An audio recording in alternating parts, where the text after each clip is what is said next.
This is the base model MG4. It's the Excite 51 model and it clocks in at just under $40,000, yet will do 350 k's per charge. And it's been making itself quite comfortable in my driveway for 3 weeks because today's video is all about what it's like to live with.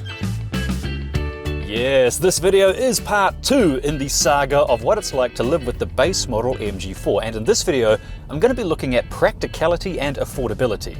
In terms of practicality, how useful is this as a family car to haul your family members in comfort, and how does this thing work on long distances, and does the charging speed make long distance trips a pain in the backside? In this video I'm also going to be looking at some of the things I really like about this car, and some of the things I really don't like about this car. And these are the sort of things you can only really discover once you've lived with a car or a person for a certain amount of time, and you know what I'm talking about. In the previous video I made on this car, I looked at things like handling and acceleration and seat height and all the usual stuff you want to know before you purchase a vehicle. That video is well worth checking out, and I will put a link in the description underneath this one so that you can check it out at your leisure. Honestly, I really recommend watching that video. But this week's video is going to be looking more at suitability, and for that I'm going to be hijacking members of my family to see if this thing works as a family vehicle, and then I'm going to be looking at practicality. Right now I'm pulling into the supermarket because I've been using this thing as my daily driver, but that's not enough to give you an idea of what it's like as an ideal Kiwi family car replacement.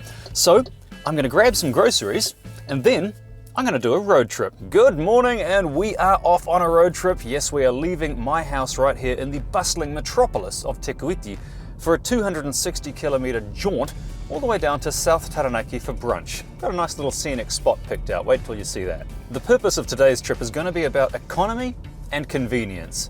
How much does it cost to take this car this distance? And is it convenient considering I will have to stop and charge along the way? Oh, look at the price of petrochemicals. You know, we might have this in the bag. Okay, keep in mind though, this is not really designed for the sort of journey I'm doing today. This is primarily a city car. It has a range of 350 k's per charge maximum, and if you wanted to do longer distance, I'd recommend going out and buying the longer range version of this car. It comes in 2 other sizes with bigger batteries. There's the 64 kilowatt version that comes in 2 variations, 2 flavors depending on your interior trim demands. And then of course there is the long range version. That costs a bit more, but it does have a 77 kilowatt hour battery, which means that you can do up to 530 k's on a charge. Let's talk tech specs now, and as you probably know, this is the base model MG4. It has a 125 kilowatt motor driving the rear wheels, which is a bit of fun, with 250 newton meters of power, which, oi! For the base model, this thing moves really well. As for the battery, it has a 51 kilowatt hour battery, of which 50.8 kilowatt hours are usable. Okay, now, in theory, that battery size means that you should get about 350 k's per charge if you're driving in the city. But this is not the city. This is very much the anti-city. We are going to be hitting so many hills. In fact, half the day is going to be climbing hills. And if I've guessed it right, we're going to be arriving to our destination just about empty. So I know it's 260 k's to the destination. The car does 350. We should have almost 90 kilometers left, right? I don't think so. Because it's based on the WLTP cycle, that estimated range, I find that typically in New Zealand conditions take 15% off the WLTP cycle, and that's your real New Zealand range. But that doesn't take into account all the mountains we're going to tackle today. Watch this space. But let's talk complaints, and this car's not perfect, and the first thing I want to complain about is the fact that this car has no speed limiter, and it's so effortlessly easy to creep over 100 k's an hour in this thing. So easy! I wish it had a speed limiter just to stop me from getting speeding tickets by mistake. And while we're talking complaints, let's talk about the sound system in this car. And this has a 4-speaker sound system, and it seems as though this is an area in which they've tried to cut costs, because there's no other way to describe it. It sounds tinny. It's tinnier than RoboCop, you know, that metal guy who died but they still made him go to work? Yeah, so my advice to you is if you're going to buy one of these and you like sound, get yourself a subwoofer. You can buy those sub and amp combos that can be wired up in the boot. You won't regret doing that. But that is a small price to pay for what is overall a pretty decent machine. But now let's settle into a drive because we have 236 k's to go. We're at 91% already. Oh boy. Okay, watch this space. Well, it has been 2 hours and 45 minutes of driving, but we're just about here. We've done 253 k's and the state of charge is 25%. So possibly I could have driven a little harsher than I did. I was driving quite economically for the last hour or so because I was a little bit scared. I do this every single time. But anyway, wait till you see the backdrop for our morning tea. And this is the destination. This is a wind farm down at the bottom of Taranaki by global standards, probably a small one, 31 little turbines, but it's enough to power 65,000 homes, all by fresh air. This is insane. And if I've done my maths right, 455 gigawatt hours every year, it's enough to charge that car about 9 million times. That sounds too good to be true. Some mathologist, you're able to tell me the truth. Am I miles off with the numbers? But regardless, I thought this would be a nice place for an eco-friendly picnic. Now I'm going to finally use the vehicle to load adapter. I've still never used one on the MG, and this is it. And for the princely sum of about 320 bucks, this can be yours, and I'd recommend you go and get one of these because it's cheaper than a generator, and in an emergency or on a picnic can save you bacon. How it works is pretty straightforward. You just plug it in the charging port. That's it. And then you've got 230 volts power. And just like that, we've got the kettle heating up, and this is a great time for me to tell you about Ecotricity. It's New Zealand's only certified climate positive electricity provider. So if you're as jazzed about renewable energy as I am, why wouldn't you join the good fight? Switch your home, your business, charge your car off climate positive, certified climate positive electricity. It's only from hydro, solar, and wind. It's fantastic. Sign up today at ecotricity.co.nz. I use it. This entire car is charged on climate positive power. Why wouldn't you do the same? Help turn back the clock on climate change. Save a bit of cash in the process. There's no downside. ecotricity.co.nz. Sign up now. Like, come on. Tell you what, when it comes to picnics, I've got it sorted. I'm a veteran. Oh, that's perfect. Oh, look at that. Look at that.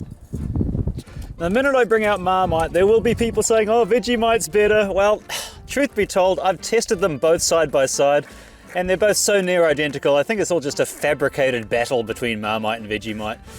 I mean, how could you not like this? I'm drinking tea generated by renewable electricity off a car powered by renewable electricity as I look at renewable electricity. Like, come on, how could you not love this? I'm as happy as a seagull with a hot chip right now. This is wicked.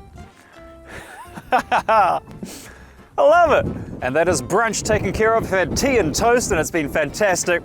The only problem now is the dishes. And actually a few years ago, I had a picnic box I made it velvet lined, and it had storage capacity for plates and cutlery, and it had a radio, and it even had a solution for dishes. Yep, it had an onboard water supply and a hose and a pump, and you could do your dishes while you're actually out and about, so you can come home and just relax. But unfortunately, I don't have that solution, so I gotta take these home with me. In the meantime, let's go charge this thing up and look at efficiency so far. And we are off! And I just put into the GPS the nearest charger, and of course ChargeNet has one just 10 k's away, in Waverley. So I'm gonna head down there, and after all that renewable electricity, I thought I'd better put some more into this car. All the ChargeNet rapid chargers, all across New Zealand, and there are hundreds and hundreds and hundreds of them. They all run on climate positive electricity because they all run on Ecotricity power. Welcome to Waverley, just 10 k's down the road from where I had brunch. Okay, let's find out where the charger is. Map says it's coming up on the left. There it is. All right, let's get this beast charged up. So this is a 50 kilowatt rapid charger. Let's plug the car in, swipe the key fob, beep, and go. Okay, so it's at 20% now, and it's rapid charging at 43 kilowatts. Now I'm guessing it's going to take about 45 minutes to get to 80% full on this 50 kilowatt charger, but I think all I'll need is 80% because I reckon if I drive economically, that's more than enough to get me home. Charging the car to 80% took 45 minutes. I then hit the road and traveled back home, plugged in and unloaded the car, and did the dishes and made dinner and all that stuff. And later that night, after I'd gone to sleep, when the electricity was off-peak and dirt cheap, the car began suckling like a hungry piglet, which meant that I woke up to a fully charged car. But how much did the whole tea and toast adventure cost? Good morning, and the total cost to charge was $26 to get from 20% to 80% full. Plus, if you add in the cost of the full charge at home using the wall-mounted charger, that cost about $11. So total cost about $37, which is not too bad. A comparable trip in a petrol-powered car would be about $103, judging on average engine size and current fuel prices, etc, etc, etc. So definitely much cheaper to take this car. As for the difference in time, well, you know that this city-based car took longer than it would in a combustion vehicle. I spent 45 minutes at the rapid charger and then another 5 seconds or so to plug the thing in at home. So yes, a combustion vehicle would be faster, probably about 10 minutes or so to drive in, refuel and drive away. Of course, that comes at a cost, both financial and ecological and geopolitical, and there's war and climate change. And now the new study that shows that combustion vehicles are directly linked to your kids having shorter, unhealthy lives. So to buy a new combustion vehicle, even with that 30-minute time saving, well, you might as well start smoking. But enough doom and gloom. How does this thing work as a family car? This is my stepdad, this is my mum, my uncle and my nana. We're going to see if these two very differently sized people can fit into an MG4. Let's go try.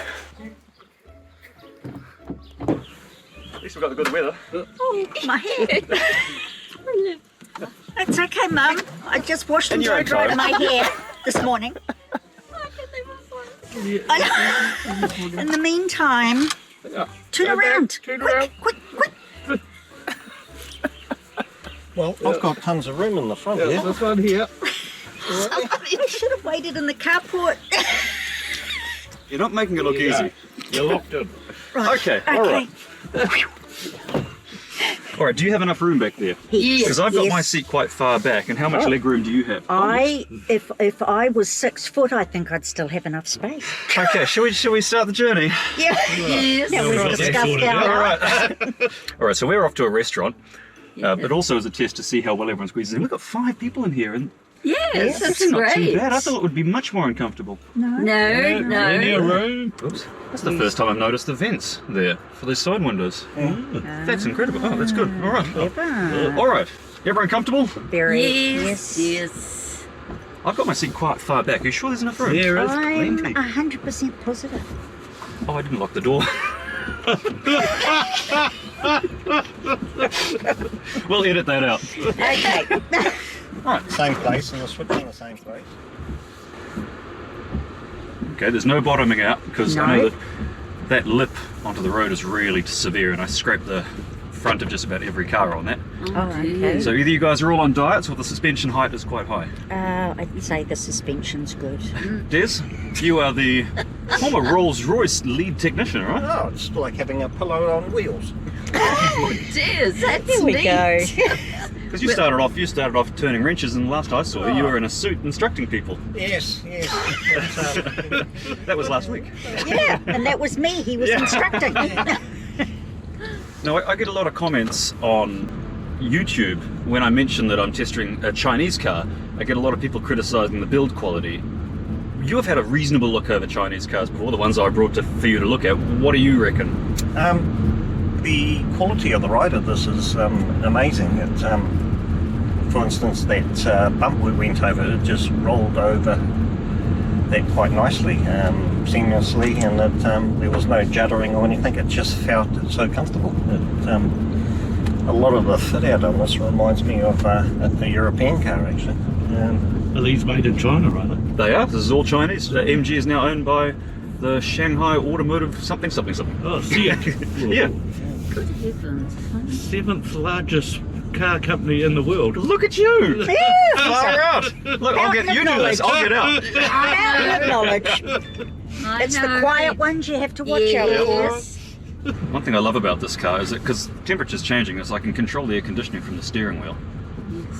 It's Nice. freezing in the back Oh, at is the it? moment. Oh, sorry. Okay. Let me increase the temperature. Love this. I don't have to take my eyes off the road. Actually, I can't remember another vehicle that I've been in that you can control the temperature. Neither can I. That's the thing. That's one of the things I love about this car.